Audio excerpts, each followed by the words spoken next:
Bueno, primero que nada, buenas noches a todos. ¿Se escuchan? Sí. Y bueno, la verdad es que para mí es un verdadero honor y un verdadero placer poder estar acá y compartir esta misa. Ya te lo dije como 20 veces, pero es realmente lo que siento. Y bueno, les cuento un poquito, yo les voy a presentar después de lo que les voy a contar de mi libro, el libro de Christian Cohnen, que lamentablemente no puede estar presente, pero su libro sí. Y les cuento un poco cómo surgió la idea de escribir el SOS Padres en Extinción. Ya no es que crea que están en extinción, sino que en realidad esto surgió porque a partir de las distintas charlas y conferencias, y mismo a través del trabajo en el consultorio, siempre aparecía el tema de los adolescentes. Yo trabajo mucho con adolescentes, dándoles charlas y trabajo con ellos en grupo. Y la verdad que un poco siempre surgía la pregunta, ¿qué pasa, no? Porque vieron que hoy están como de moda, entre comillas, los adolescentes, ¿qué le pasa a los adolescentes? Y en realidad yo creo que un poco lo que les pasa es que están atravesando una etapa complicada como ha sido siempre la adolescencia, pero me empecé a preguntar, bueno, ¿qué pasa en realidad con los adultos, quienes son los referentes de estos adolescentes? Y empecé a preguntarme si en realidad esto vieron que surge hoy de la adolescencia extendida, no tenía que ver, además de factores económicos y sociales, etcétera, etcétera, si en realidad no tenía que ver con que los adolescentes, al mirarnos, ¿sí?, al mirar el mundo de los adultos, decían, y la verdad que para eso me quedo donde estoy, ¿sí? Si en realidad no buscaban quedarse en esta adolescencia porque la referencia o aquello que veían no les atraía. Y así fue como en realidad un poco empezó a surgir la idea de escribir el libro, que en realidad lo venía proyectando, y ahora voy a hablar de todo el proyecto porque me parece que es una de las cosas fundamentales.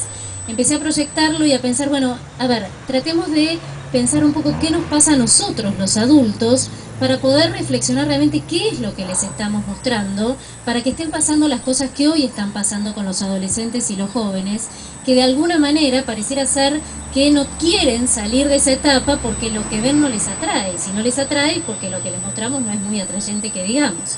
Y a partir de ahí empezó a surgir todo un trabajo, bueno, de investigación sobre la adolescencia, sobre la adultez, pero fundamentalmente en realidad el libro a lo que apunta es que está dirigido a un público en general, donde el objetivo fundamental es ayudar a pensar.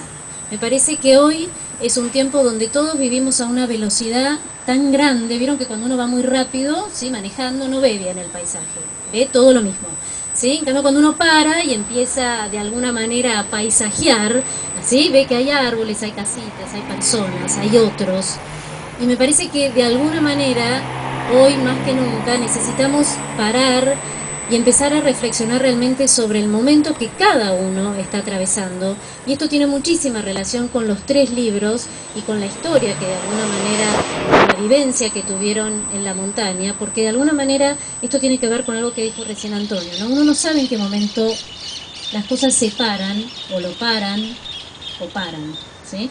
Y finalmente me parece que de alguna forma es parte de nuestra responsabilidad y es parte de nuestra función y nuestra misión como padres y como adultos, parar y reflexionar y pensar y unir realmente lo que uno piensa con lo que uno siente y decir, bueno, ¿cuál es mi misión frente a estos hijos? Tenga o no hijos, ¿no? Porque en realidad esto tiene que ver también con que los adultos formamos parte de una generación que tiene de alguna forma, no digo el deber, pero de alguna forma sí, el deber de pensar qué le estamos dejando a las generaciones que vienen.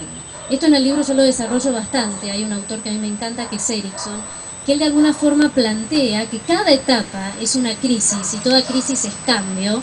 El tema es que frente a la crisis depende de dónde me ubique. Me puedo ubicar en el riesgo o me puedo ubicar en la oportunidad.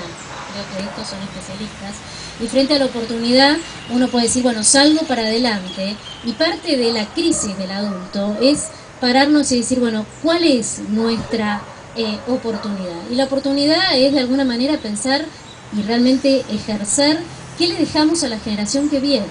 Este autor habla de la generatividad, que significa esto, no solamente lo que genero, sino también lo que le genero a las generaciones próximas, y está asociada con un valor que es la generosidad. Y la generosidad tiene que ver con el dar, y tiene que ver con el darme al otro.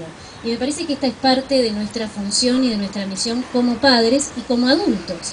Sino el riesgo, que sería la contracara, es quedar estancados. Y quedar estancados es lo que hoy vemos en muchos adultos que están estancados en una etapa queriendo ser lo que ya no son, queriendo quedarse en esto que vos también planteabas, ¿no?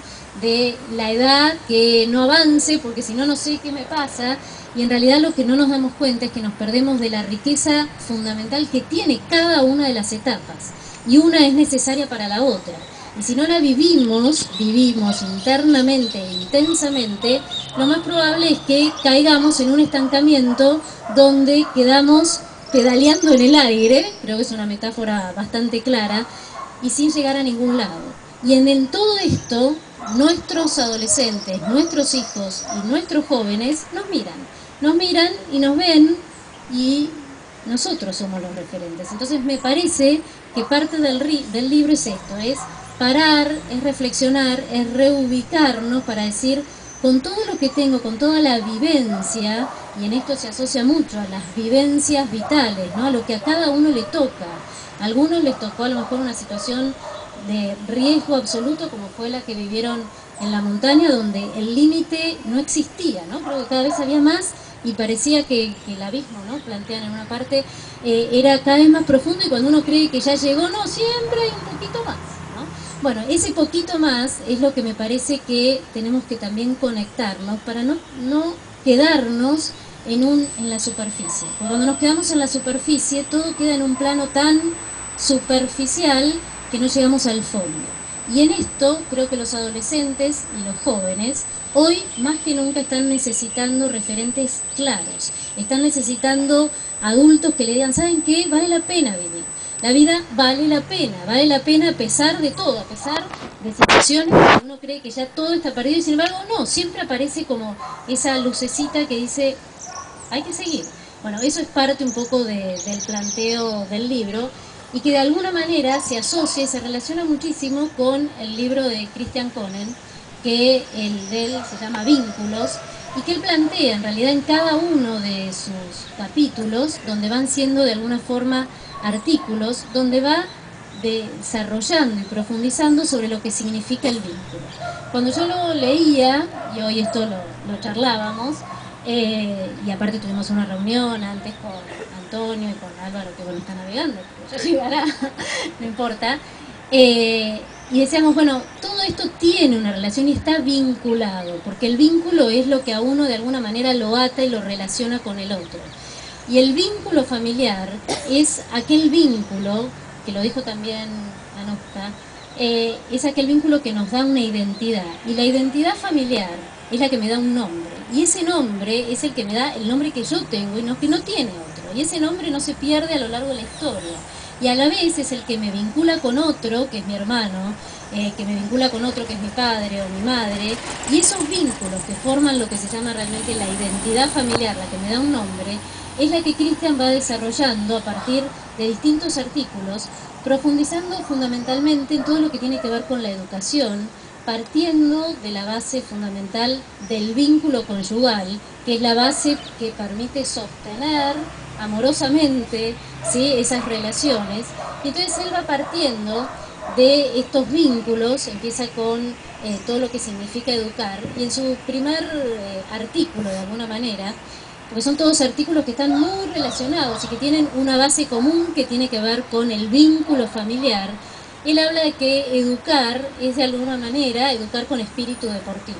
Entonces yo pensaba, espíritu deportivo, y de alguna manera el espíritu deportivo tiene que ver con el armado de un equipo, y a su vez pensaba, bueno, y esto tiene mucho que ver con todo lo que estuvimos charlando, esto ya que acaba de decir Antonio, ¿no? De armar realmente un equipo, y la familia es un equipo.